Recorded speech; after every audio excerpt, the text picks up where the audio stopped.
tous. Bon, alors comme si vous n'avez pas pu voir la première vidéo, je vous en refais une deuxième, donc un deuxième reportage, ça sera sûrement le dernier, donc étant en congé pendant la semaine jusqu'à vendredi en Cerdagne. Aujourd'hui, on a pris un peu d'altitude, on est monté jusqu'à 2500 mètres, on a démarré de tout là-bas en bas, la station, si vous la voyez. On a démarré 1700, on arrive avec un 2500. On a posé pour manger ici, comment vous expliquer qu'on avait limite chaud. Pas de vent, alors qu'ici c'est un spot avant, hein. On est sur le massif du Puigmal, on est d'ailleurs sur les pentes de l'ancienne station du Puigmal qui est fermée aujourd'hui pour raisons naturelles parce que, et financières. Voilà, donc le vent, le problème c'est que le vent soufflait et tout. Et donc ils avaient de gros soucis pour garder la neige sur le bout du domaine. Bref, elle est fermée depuis quelques années. Mais ça devient un gros spot à ski de randonnée. On a pu constater ce matin qu'on est arrivé, il y avait un peuple pas possible sur le parking. Donc nous sommes à 2500 mètres, l'eau de la station il va jusqu'à là. Le bout du téléski est à la frontière espagnole. Et si on continue, là on a le Puigmal à 2910 mètres. Le deuxième sommet le plus haut des Pyrénées-Orientales, juste derrière le Pic Carlite que vous pourrez distinguer si vous connaissez un petit peu. Là-bas, il est à 2920 et des bananes. Voilà.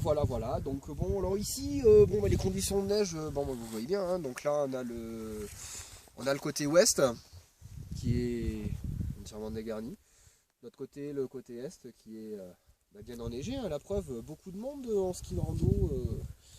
Justement, qui monte en ski, qui descend en ski, donc c'est skiable.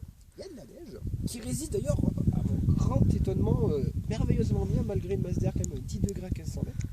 Donc ce matin par exemple, nous sommes partis là-bas de tout en bas la vallée du Carol, donc là où on est logé dans un gîte, et en passant là l'espèce de petit bloc de ville que vous avez, donc à Bourg-Madame, le thermomètre est même tombé à moins 5 degrés, et pourtant il était déjà 9 heures passées.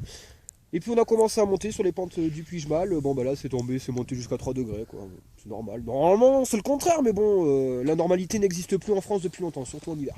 Bref, passons. Donc bon, vous pouvez constater quand même dans les PO, même s'il y neige peut-être pas forcément souvent, et encore pas du tout souvent cet hiver, il y a peu quand même voir la neige hein, sur les versants qui sont bien ombragés, et malgré une température très douce. Donc c'est quand même un avantage, encore pour vous montrer que la Cerdagne, c'est génial.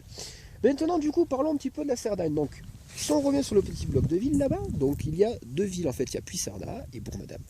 Bourg-Madame étant le côté français et Puigcerdà étant le côté espagnol. Donc la frontière espagnole passe là et du coup après elle remonte sur toute la petite ligne de crête. Vous voyez là, tac tac tac tac tac. Donc pas la montagne qui est tout au fond avec les pistes. Hein. Là on est à la Moulina, on est déjà en Espagne. Hein.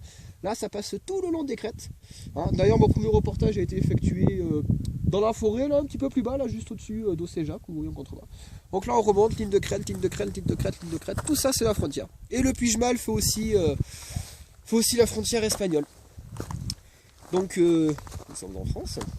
Et vous pouvez encore constater, donc encore une fois, que le ciel il est d'un bleu splendide. Océjac est actuellement en concurrence assez rude avec une station savoyarde.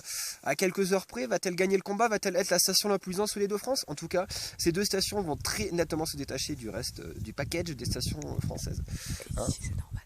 Et voilà, je tiendrai quand même à préciser que du coup, donc en Savoie, la station savoyarde qui se détache nettement, parce qu'elle était quand même à 191 heures hier. Là-bas, je pense que les locaux me corrigeront si je me trompe, mais je pense que c'est quand même exceptionnel, voire historique. Ici, c'est normal. Ici, voilà, l'hiver c'est ça, il peut y faire mauvais, hein, comme de partout quand même, heureusement, hein, parce qu'il y a qu'il neige. Mais après, une fois que la neige elle est tombée, elle reste, elle résiste. Et donc là, vous pouvez voir, donc les trois quarts du temps, c'est des journées comme ça. Regardez ce ciel bleu. Où est-ce qu'on peut trouver un ciel aussi bleu, aussi parfait, aussi beau, et surtout aussi au sud?